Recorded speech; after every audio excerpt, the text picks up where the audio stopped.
5 strange facts about Moscow that will leave you speechless. Did you know that Moscow is home to a subterranean wonder that rivals the beauty of any palace above ground? Welcome to the Moscow metro system, an intricate labyrinth of ornate tunnels and stations. Far from the usual drab and utilitarian subway systems of the world, Moscow's metro is a testament to the grandeur of Soviet architecture, with its intricate mosaics, towering marble pillars, and dazzling chandeliers. Coursing beneath the city's bustling streets, this underground network is not just a marvel of engineering, but also one of the busiest metro systems in the world. Every day, millions of Muscovites and visitors alike traverse its vast expanse, making it an integral part of the city's lifeblood. Now, let's delve deeper to uncover the true gems of this subterranean kingdom. Picture this: Komsomolskaya Station, often referred to as the crown jewel of the Moscow metro. Adorned with 8 ceiling mosaics depicting Russia's fight for freedom and independence, it's a grand spectacle that leaves many a traveler awestruck. Next, we navigate to Novoslobodskaya Station, an enchanting display of stained glass set into a marble archway, a spectacle that transforms your mundane commute into a journey through a gallery of light and color. Finally, we arrive at Mayakovskaya Station, a tribute to the Russian poet Vladimir Mayakovsky. Here, 34 ceiling mosaics depict 24 hours in the land of the Soviets, a visual journey through a day in the life of Soviet citizens. But these are just 3 of the many stunning stations in the Moscow metro. Each one is a unique masterpiece, embodying a distinct theme or story, a testament to the city's rich history and culture. So, next time you're in Moscow, don't just ride the metro. Take a moment to admire the artistry around you.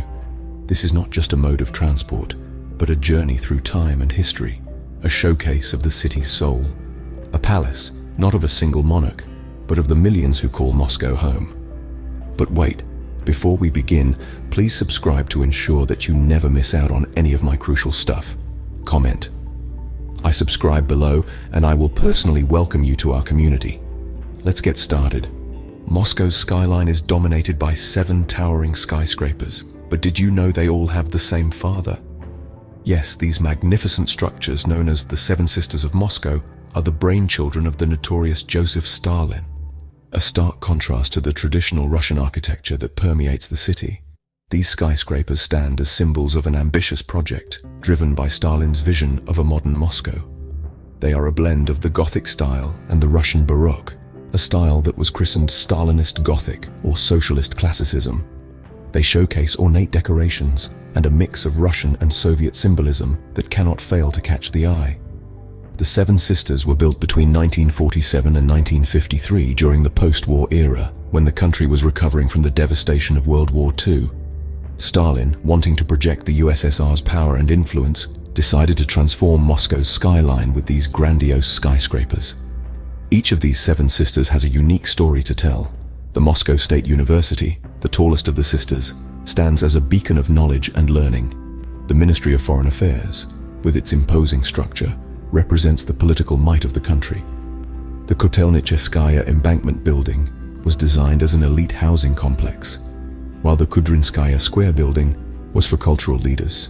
The Hotel Ukraina, now the Radisson Royal Hotel, was one of the most luxurious hotels in the USSR. The Red Gates Administrative Building and the Leningradskaya Hotel complete the list, each with its distinct identity. Despite the controversy surrounding their inception, the 7 Sisters have stood the test of time, surviving political upheavals and remaining integral to Moscow's identity. They are more than just buildings. They are historical landmarks that tell a story of resilience, ambition, and architectural prowess. These architectural giants remain a testament to Moscow's turbulent past and its drive towards the future. If you think New York or London is the playground of the rich, think again. Moscow holds the crown. Now you might be wondering, really? Moscow? Yes, indeed. The Russian capital boasts the highest number of billionaires in the world. In this city, the rich aren't just rich, they are extraordinarily wealthy. Walking in the streets of Moscow, it's not uncommon to spot a parade of luxury cars, from Rolls-Royce Phantoms to Lamborghinis, casually cruising around. The city is a dazzling display of opulence, with its high-end boutiques, exclusive clubs, and extravagant mansions. But Moscow's billionaire story isn't just about fancy cars and sprawling estates. The city's billionaires are a testament to Russia's unique economic journey. Following the fall of the Soviet Union, an era of rapid privatization saw a handful of individuals amass enormous fortunes. These new billionaires, or oligarchs as they're often called, capitalized on the chaos and opportunity of the time, snapping up state assets at bargain prices. Yet, it's not all glitter and gold. The wealth disparity in Moscow is staggering. While the city is home to the world's richest, it also houses those who struggle to make ends meet. This stark contrast paints a vivid picture of the city's economic landscape. The billionaires of Moscow lead lives of unimaginable luxury. They inhabit a world of private jets, mega yachts, and exclusive parties.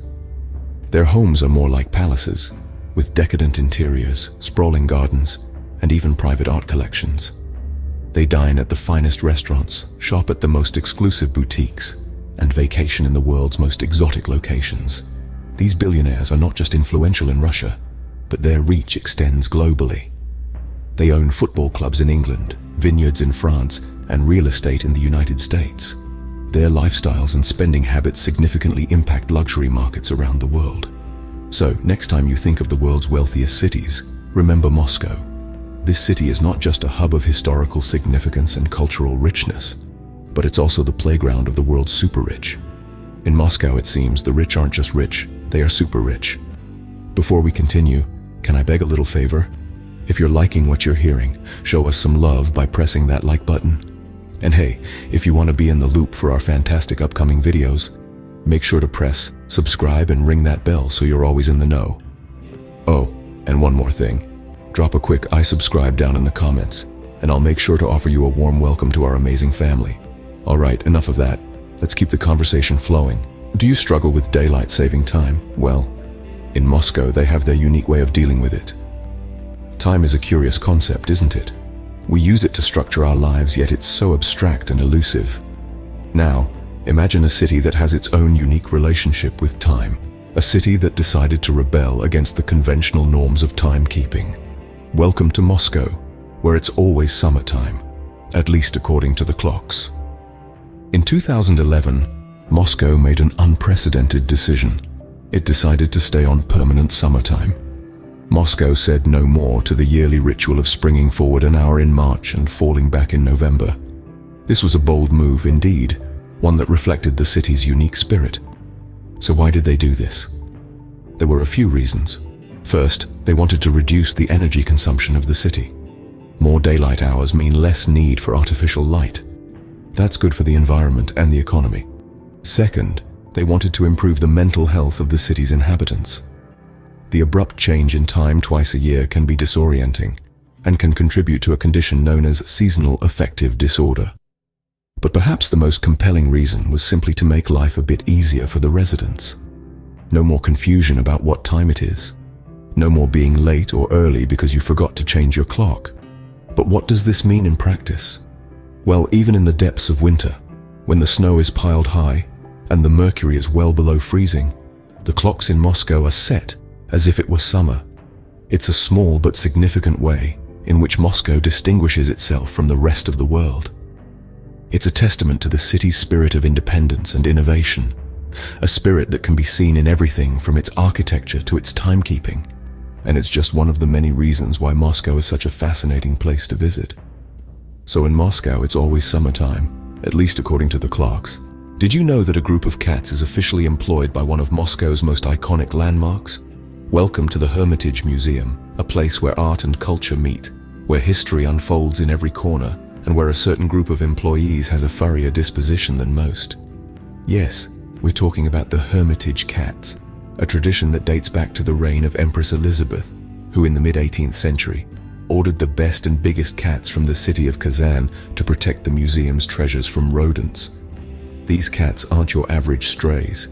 They are well cared for, even pampered. The museum staff ensures they are fed, groomed, and given regular health checkups. They are also provided with comfortable beds in the basement, where they can rest after a long day's work. The museum even has a press secretary for the cats, a role specifically designed to cater to their needs and handle their public relations. Beyond their practical purpose, these cats have become a beloved part of the museum's culture. They are celebrated annually on Cat Day, a special event where visitors can adopt a hermitage cat. This tradition has helped many cats find loving homes and has spread awareness about the importance of caring for stray and abandoned animals.